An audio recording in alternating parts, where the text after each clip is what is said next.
This matchup is so good. Most of College Football Nation is already talking about it. Some people every day, and a lot of people think it should be played every year. Welcome to the Voice of College Football. Clemson, talking Tigers, talking Dogs.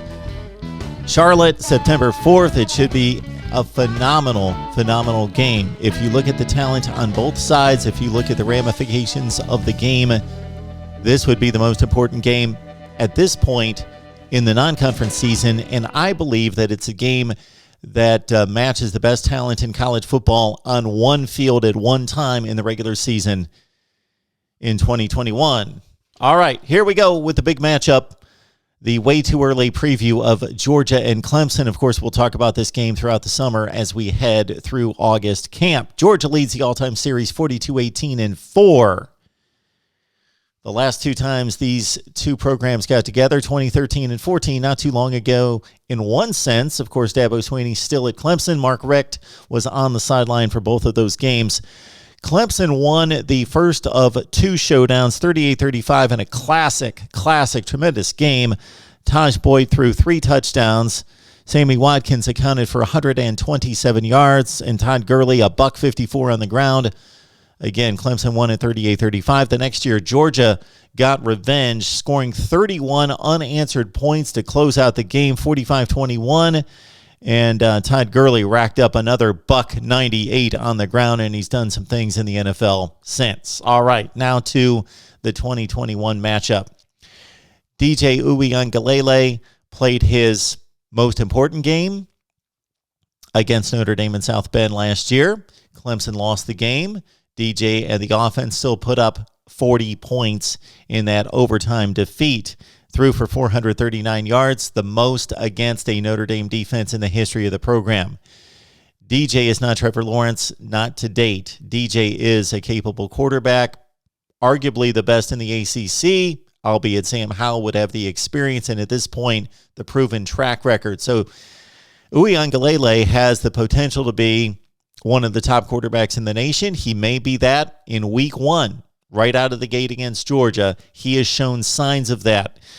Prior to the Notre Dame effort, of course, he stepped on the field against Boston College when he was rushed into action when Trevor Lawrence was taken out due to COVID protocols. Uiagalelei got down in that game 28-6. 28-6, first time on the field in meaningful action, and he brings Clemson all the way back to win the game. He can get the job done. Not as elusive and mobile in the running game. That won't be emphasized as much as it was in Trevor Lawrence's stay there at Clemson, but DJ can throw the ball downfield. He's got a cannon, and he can move. But what about the offensive line at Clemson?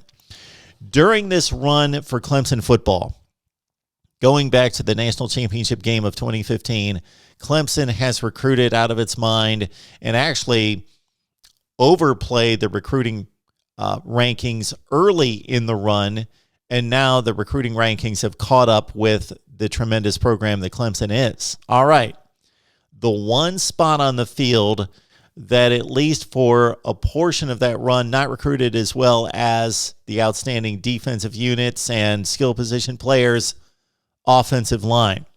And it's shown on the field in previous years. And even though the recruiting rankings and the signings have been improved considerably in the last few classes, it's not caught up on the field. Travis Etienne, one of the best backs in the history of college football, statistically suffered more than 2 yards per carry less in 2020 than in 2019. This unit really faltered and failed against elite competition. You can't look at the points per game. You can't look at the yardage. You can't completely look at the advanced metrics because of the weak schedule against the best opponents. The run game faltered. You've got Jordan McFadden, a quality player at tackle. He had a good season. All the rankings, all the ratings, the Pro Football Focus numbers say that he played well. You've got Will Putnam, who's a top caliber guy in pass pro as well. Those guys exceptional. All right, Jackson Carman's gone to the NFL. He had a bit of a disappointing career, but still an enormous talent. He moves on to the NFL. Hunter Rayburn is looking to secure the center position. He appears to be the leading candidate, should be the starter against Georgia, but he's only got 57 career snaps. This run interior line doesn't look to be able to move out Georgia. They were 83rd in the nation in interior run blocking. All right, so not good. Even though the Pro Football Focus was number 19 overall for the Clemson offensive line, they did capably in pass protection, but again, the running game was a struggle, even against marginal defenses. Well, what about the defense they're going to face in Week 1 in Charlotte? This defensive line is elite. All right, Clemson fans, calm down. We know, and we'll get to your defensive line in just a second. This one's elite, though. Jordan Davis anchoring the middle, Jalen Carter, Travon Walker, and especially a need in transferring the pressure on the quarterback from the outside linebacker position, which has been the main source of quarterback hurries and pressures and sacks in recent years with a number of players, but most notably and most recently, Azeez Ojulari, who had 9.5 sacks. He moves on to the NFL. So that pressure is going to have to come from the guys I've already mentioned up front. Plus, I'm looking at you, Nolan Smith, former 5-star who's played well but needs to be a star. All right, now moving on to the secondary. Big sore spot for Georgia. Is the talent there? Of course it is. Georgia has recruited even better than Clemson. Layers and layers and layers of players. But at cornerback, they lose a first-rounder in Eric Stokes. They lose the first pick of the second round in Tyson Campbell. They also lose Mark Webb. That's just a cornerback. Richard LeCounte's gone. He was the leader of the secondary, basically the entire defense, along with Monty Rice, who's gone to the NFL as well. They lost a lot of NFL talent on defense.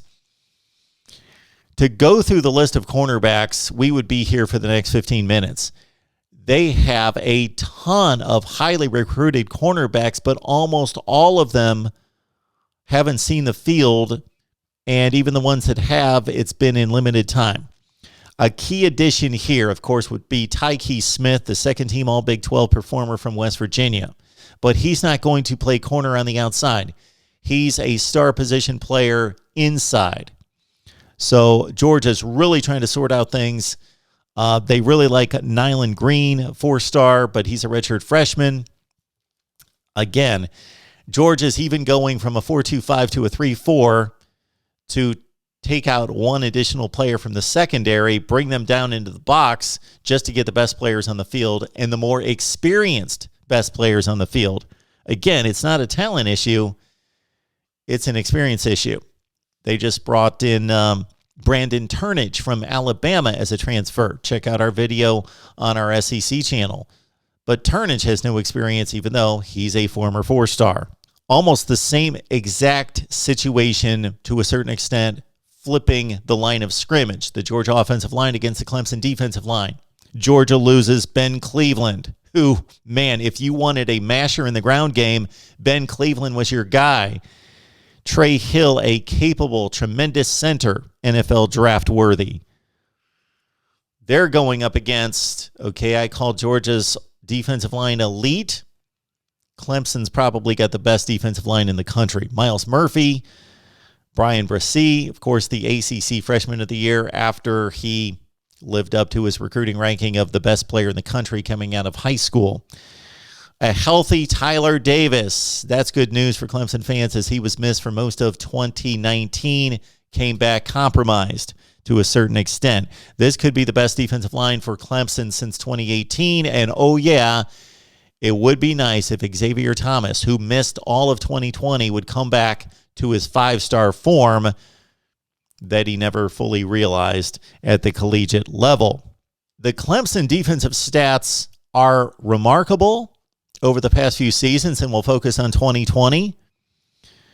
Number 1 in sacks, 2nd in tackles for loss, 4th in turnover rate caused by the opposition, and 10th in third down conversion success by the defense, by the Clemson defense. But the last 2 times Clemson's defense stepped on the field against elite offenses, torched. Of course, by Joe Burrow and LSU in the national championship game in 2019. Justin Fields and Ohio State bombed away with 49 points in last year's semifinal. So the Clemson defense needs to step up against elite competition, and Georgia is elite. But the Tigers do have the experience in addition to the talent. Unlike the Georgia defense, Clemson's got 10 starters back. And they're going to face JT Daniels, of course, at quarterback. Much like DJ Uiagalelei, he's going to face his stiffest challenge and his biggest game ever in his life. And he's a pretty experienced quarterback with 17 games under his belt. The full season at USC, the one game the next season before he got hurt. Finally into the lineup, the final 4 games for Georgia in 2020. He played well. Fired away in week 1 for him against Mississippi State, 400 yards. And then we last saw him in the Peach Bowl pull out a game against Cincinnati with 392 yards passing. Unfortunately for Georgia, not only do they lose their number 1 wide receiver in George Pickens, they also lose the guy that had built the best rapport with JT Daniels. If you look at Pickens' statistics, they were weighed heavily in the time that JT Daniels arrived on campus and showed up in the starting lineup. Pickens took off. These two hooked up time and time again, and Pickens caught 24 of his passes just in the 4 games that JT Daniels was quarterback, and all but 1 of his touchdown receptions. Pickens is gone. JT Daniels will need a new go-to guy. Kyrus Jackson, Demetric Robinson, Dominic Blaylock. These guys have all played and contributed, but not in a big-time way, not in a number 1 way. Who's the number 1 guy? A lot of people think that Jermaine Burton is the most talented Georgia Bulldog on the outside.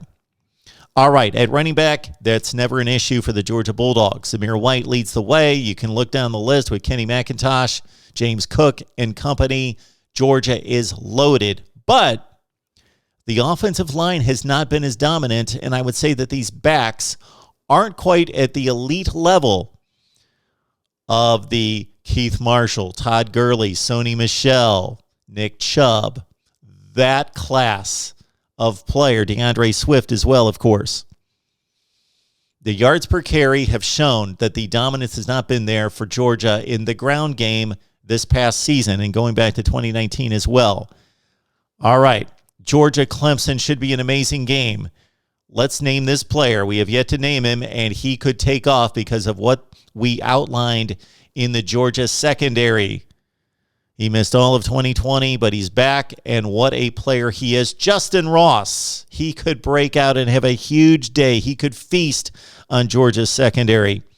Frank Ladson, Joseph Nagata, we're talking to you as well. It's time to break out in a big way. Live up to your potential. You could feast on a very talented secondary. But again, when you go at them play after play after play over the course of a 3.5-hour football game, there is a larger likelihood with that much inexperience in the backfield that there's going to be a breakdown or 2 or 3, and that could change the game. I don't believe that Clemson's going to be capable of running the ball against Georgia's defense.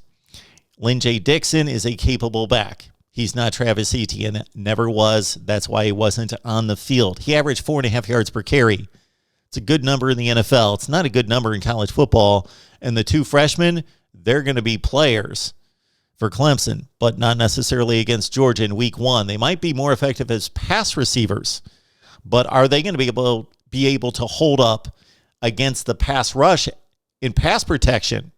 We've heard good things about what Maffa and Shipley can do as pass protectors, and that they come into college football prepared to play on a big stage, but they're still true freshmen. B.T. Potter hit 18 of 23 field goals for Clemson if he's called upon. His leg seems to be getting stronger. He hit some long kicks in the spring game. Jack Podlesny, we should remember that name because he hit the game winner at the Peach Bowl from distance, 13 of 16 for Georgia. Check out our video where we spoke with a fellow YouTuber who believes Clemson should win this game by 2 touchdowns. We left the link down in the description section below, as well as Georgia fans.